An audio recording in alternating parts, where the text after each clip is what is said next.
These days, a lot of comedy is just a question of you get some capable director to point the camera at funny people who improvise, and then in the edit they cobble together some piece of shit which is kind of funny, but if you forget the next day. I'm talking about my films. But with Raising Arizona, I started to see how the camera work and the performance style and the writing worked together in such a way that it created a kind of a much more 3D kind of comedy.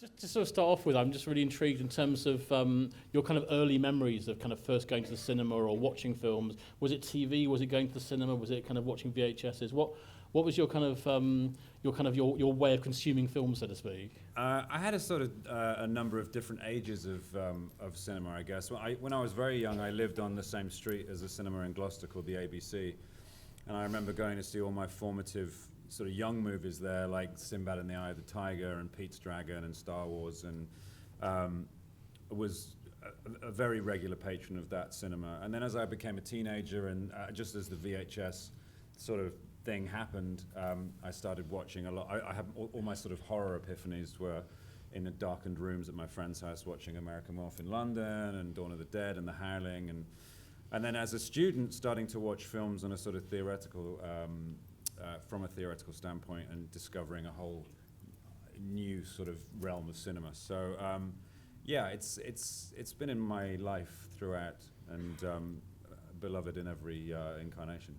So in terms of your earliest memories, it was very much kind of the Disney stuff and the sort of Star Wars stuff. Those are the ones that kind of sort of stay with you. I remember seeing The World's Strongest Man with Kurt Russell, and I remember seeing The Wilderness Family, things like that. Classics like those. Yeah. But I do very much. I recall seeing Star Wars for the first time, and the bizarre sort of buzz that surrounded that movie, and the odd sense that something was changing, and it did change. You know, my life changed. I think after I saw that film, I was kind of like, "What the f?"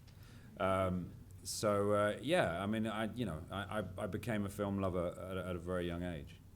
And when we approached you and first talked about presenting a screen epiphany, did you find it difficult just to find one film? I mean, were there lots of films you thought about? What kind of films did you sort of churn over?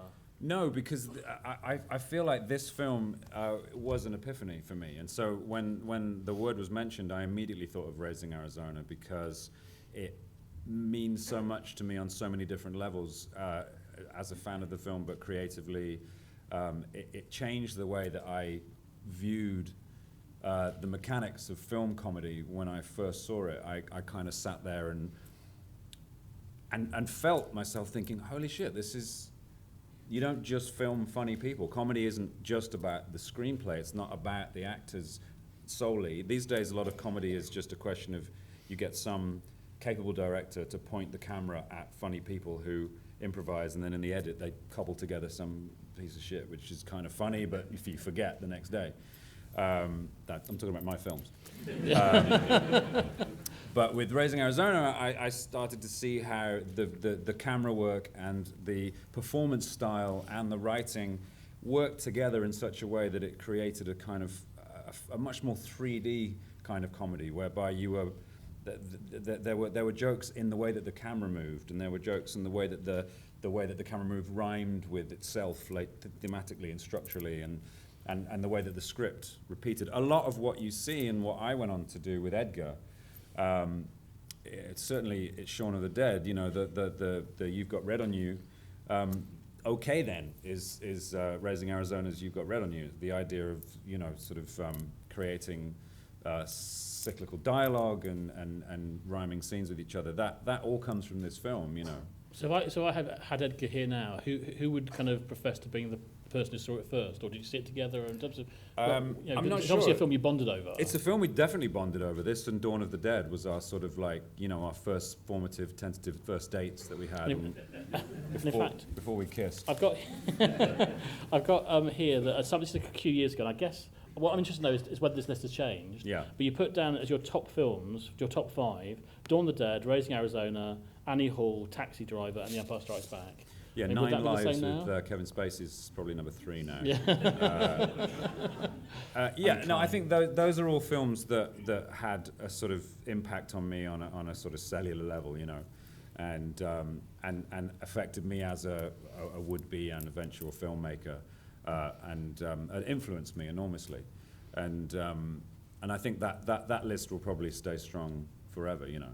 And can you remember when you saw Raising Arizona? Had you seen Blood Simple, which was their previous film? No, I didn't see Blood Simple till later. This was my first inclination of the Coen Brothers, and I was just sort of utterly blown away by it.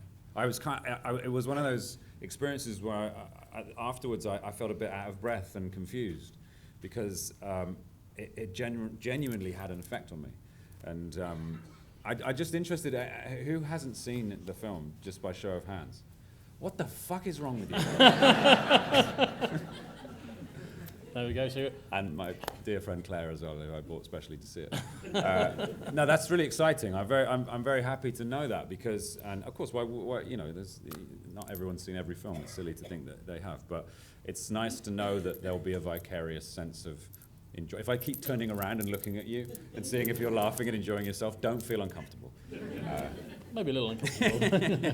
And I mean, one thing I'm intrigued by as well is your young daughter. You have shown this film to. I did. Yeah. How was your daughter? She's 7. And what does she make of it? She loved it, actually. I know I'm doing an irresponsible parenting line, but I know that you draw your. You know, I know Jaws is a no-no, but Yes. Raising Arizona is a yes. Yeah, so. She did ask to see Jaws. I had to say no to that. She likes films, and she's not scared of. She's not sort of faint-hearted about what she watches. So I said, you know, you should see Raising Arizona, because it's like a Looney Tunes cartoon. This is like a living, breathing Looney Tunes cartoon in every way, in the way that the dynamism of it, the way that it moves, the way that the performances are very very heightened. Nicolas Cage's best performance ever, I think. Holly Hunter is unbelievably adorable in this film in terms of the way that she plays Ed. Is so vulnerable, so strong, but hilariously over the top. And she watched it, and she really, really loved it. And then about 4 weeks later, we watched The Mask, Jim Carrey's The Mask. I've been taking her through all these films. I'm not sure we've ever played that one here, actually. No. But The Mask has a very, very quick... It feels like a BFI movie to me. Yeah, sorry, that was so kind of BFI superior, wasn't it? You know what, it's a virtuoso performance from Jim Carrey, and it's a very, very watchable movie. It has an incredibly quick beginning. A setup which is, you know, there's a diver and something falls on him and the mask floats to the surface, and then you see the mask comes up. And she watched that and she said, that's much quicker than the Raising Arizona beginning, which has one of the longest, most brilliant introductions to any film you'll ever see. If you haven't seen it, it's wonderful. When the opening titles come up, you forget that it started. But yeah, she loved it, and I think she loved it because it appealed to her on a very, on a simple level, which it does have, which is the madcap, comedic insanity of it. You know, there's also a lot of very complex, clever stuff going on there too. And being made so early in their career, I think it was made on a pretty modest budget. Yeah. And my understanding is that when they arrived on set, they pretty much had a lockdown script. They weren't prepared to change like even a word of. Mm-hmm. Everything was storyboarded, so to make sure that everything fell into line.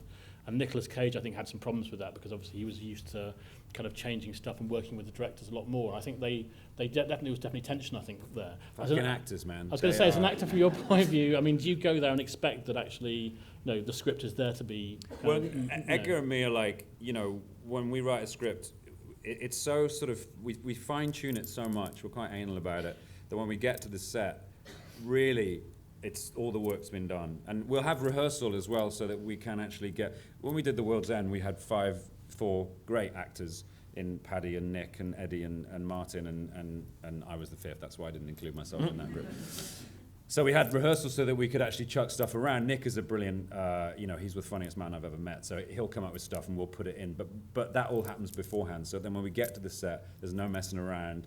We don't sort of stand around discussing scenes. There can be maddening sometimes with actors who just want to throw the script away and workshop it because you want to kill them, because it's such a big waste of time.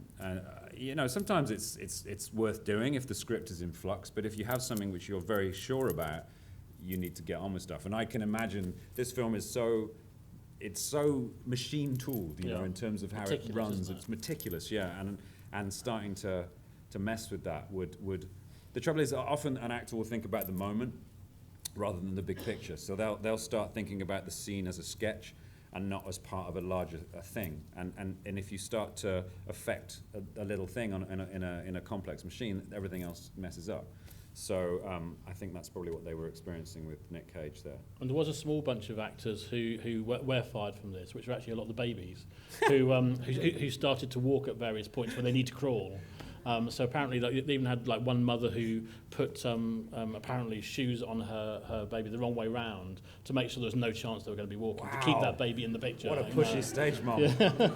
It's actually one of there's a great, and it's a totally forgivable continuity nightmare in this movie. The babies, there are 5 babies in this film. Well, there were probably 20 actually in the filming of it. But when you watch it a lot of times, like I have, you start to see that that's not the same baby that just crawled out of that shot into that shot. It's a completely different baby. But, you know, you forgive that entirely. Those stunt babies. Yeah, yeah. And just before we watch it, just in terms of, I mean, you talked about before it being an epiphany, and you talked quite a lot just at the very, very start about what the sort of that epiphany moment was when you realised it was more than just about kind of acting and writing and everything. I mean, is there any kind of one moment, without kind of spoiling it, any one particular kind of moment you've taken from this or have used yourself?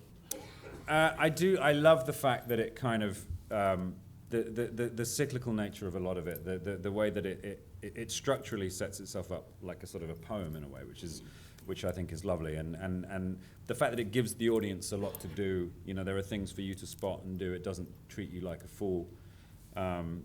Treat you mean and cruel, to quote Wild at Heart, another Nicolas Cage film. One of the things that I love about it, I was telling you about this before, it's a nice story, is that the Coens and Sam Raimi were friends and contemporaries, and at the time of this, were having a pissing contest in terms of how ridiculously elaborate they could make their shots. And if you watch this movie in a double bill with Evil Dead 2, you'll see a direct correlation between 2 different shots where Sam Raimi, well, the Coens did it first. There's a scene when Hy wakes up. He has a dream after they've kidnapped the baby. It's not a spoiler. About the consequences of what he's done. And the camera moves along the floor at a breakneck speed, up over a car, up a ladder, into the house, and into Nathan Arizona's wife's mouth, which is incredible, and it's beautiful and brilliant and hilarious. Sam Raimi, not wanting to be outdone, if you watch Evil Dead 2, there's a scene where the camera goes along the floor, toward the car, it smashes the back of the car window, goes out of the front of the car window, into the house, and into Bruce Campbell's face. And that was Sam Raimi saying, well, I'll show you, which I think is lovely. But yeah, just in terms of the pure dynamism of the way the camera moves in this movie, it's so exciting and fun. I'm very excited for you to see it if you haven't seen it before.